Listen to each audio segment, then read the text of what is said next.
Bonjour, c'est Philippe Franière, hypnothérapeute et spécialiste en changement durable et en réalisation de soi. Dans cette série de vidéos, nous allons explorer quelques astuces mentales faciles à utiliser et très utiles pour améliorer son sommeil. L'idée aujourd'hui, c'est de voir comment est-ce qu'on peut reprendre la main, en fait, sur ce truc qui peut nous pourrir la vie, sur ces insomnies et ces mauvaises nuits qui ont pu peut-être s'accumuler, se mettre en place au fil du temps.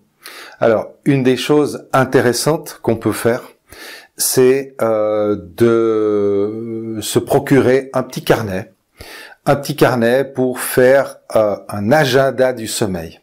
L'idée, c'est de reprendre le pouvoir sur ce truc, de pas être complètement, comment pourrait-on dire, victime de ça, soumis à ça, mais reprendre un peu la main sur ce truc-là, même s'il y a rien qui change au niveau des nuits, dans un premier temps, de au moins remettre de la volonté, remettre de l'intention sur le fait que les choses vont changer. Et pour ça, eh bien, on fait le petit effort de s'acheter un carnet. Vous pouvez vous acheter un carnet tout simple, hein, un truc facile à avoir dans le sac à main, dans la poche du veston, peu importe. Et vous allez inscrire. Vous faites ça pendant minimum 15 jours, hein, au moins 2 semaines. Vous le faites régulièrement, de manière assidue. Hein. Dites-vous bien que dès le moment que vous reprenez quelque chose en main, vous changez déjà le paradigme, vous changez déjà la croyance et le fonctionnement qui s'est comme cristallisé dans votre vie. Vous êtes déjà en train de le fissurer, de commencer à casser le truc pour que ça se désagrège. Donc, dans votre petit carnet, vous allez écrire tous les jours différentes choses. La première chose, c'est que vous allez écrire l'heure à laquelle vous vous couchez. Chaque jour, vous mettez la date, l'heure à laquelle vous vous couchez. Et vous allez mettre à côté la durée. Alors ça, vous mettrez peut-être le lendemain matin, hein, parce que vous allez vous endormir. Vous les estimez, vous mettez la durée, le temps que vous avez mis pour vous endormir. Ok? Donc vous écrivez le soir l'heure à laquelle vous vous couchez, vous posez votre petit carnet, le lendemain matin, vous reprenez votre petit carnet, vous dites combien de temps j'ai mis hier pour m'endormir, environ 15 minutes, 20 minutes, une demi-heure, une heure. Vous mettez le temps de vous endormir. Ensuite, vous allez noter si vous avez eu des réveils nocturnes durant la nuit, combien de réveils nocturnes vous avez eu et pendant combien de temps vous êtes resté réveillé. Encore une fois, il ne s'agit pas de chronométrer, mais de reprendre la main, de reprendre le contrôle de ça, juste de le noter. Ça va générer des choses dans votre subconscient, ça va générer des prises de conscience, c'est comme une sorte de recadrage interne, personnel, qui va permettre de revisiter un peu vos fonctionnements inconscients. Hein, donc c'est important. Ensuite, vous mettez l'heure du réveil, à quelle heure vous êtes réveillé et à quelle heure vous êtes levé. Vous êtes peut-être réveillé à 6 heures du matin, levé à 7 heures, enfin voilà, vous m'avez compris. Et vous mettez encore sur ce carnet, alors c'est là où l'intérêt de l'avoir avec vous, vous allez consigner avec l'heure, tous les coups de barre que vous avez eus. Les coups de pompe, des coups de mou comme ça que vous avez eus, au moment où vous avez bâillé, où vous en pouviez plus, etc., vous sortez votre petit carnet, vous regardez l'heure, vous mettez l'heure. À telle heure, j'ai eu un coup de barre. Ça va vous permettre plusieurs choses. Comme je l'ai dit déjà, ça va recadrer votre cerveau. Ça vous redonne du pouvoir. Ça, c'est vraiment très important. Et l'autre élément, c'est que ça va vous permettre d'évaluer votre progression. Vous allez pouvoir voir au fil des jours qu'il y a des choses qui sont récurrentes, qui reviennent tout le temps, et il y a des choses qui bougent. Il y a des choses qui bougent, et plus vous allez noter, plus vous allez voir que les choses vont bouger.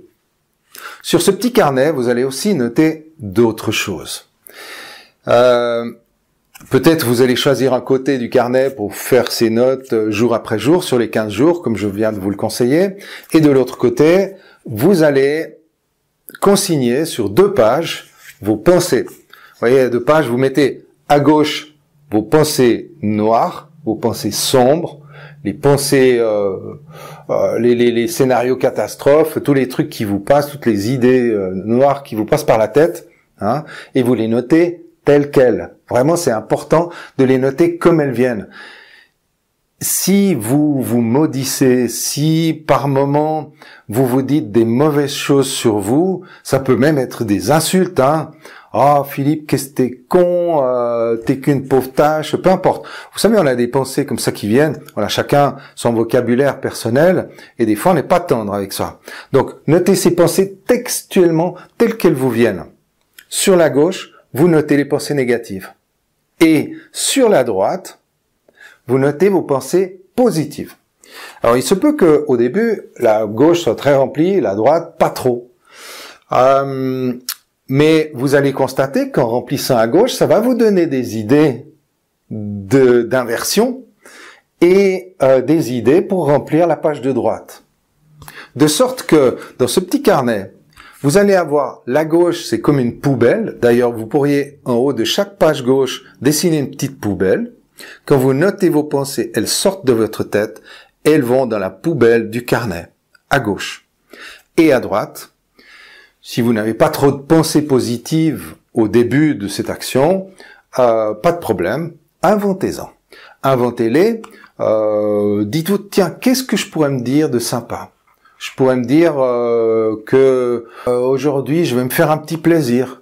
Je vais m'acheter un foulard, par exemple, ou bien je vais m'offrir une pâtisserie. Peu importe.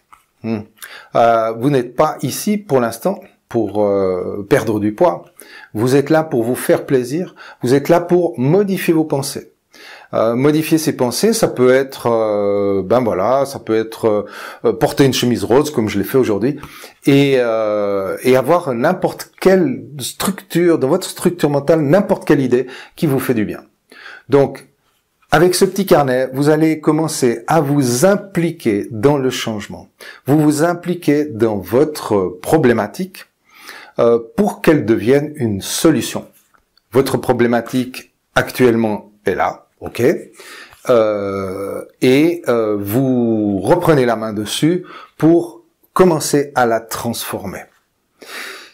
Dans d'autres vidéos, juste après, nous verrons d'autres astuces mentales très utiles pour récupérer votre sommeil, reprendre la main dessus et vous faire une belle vie. Prenez soin de vous. À très bientôt. Au revoir.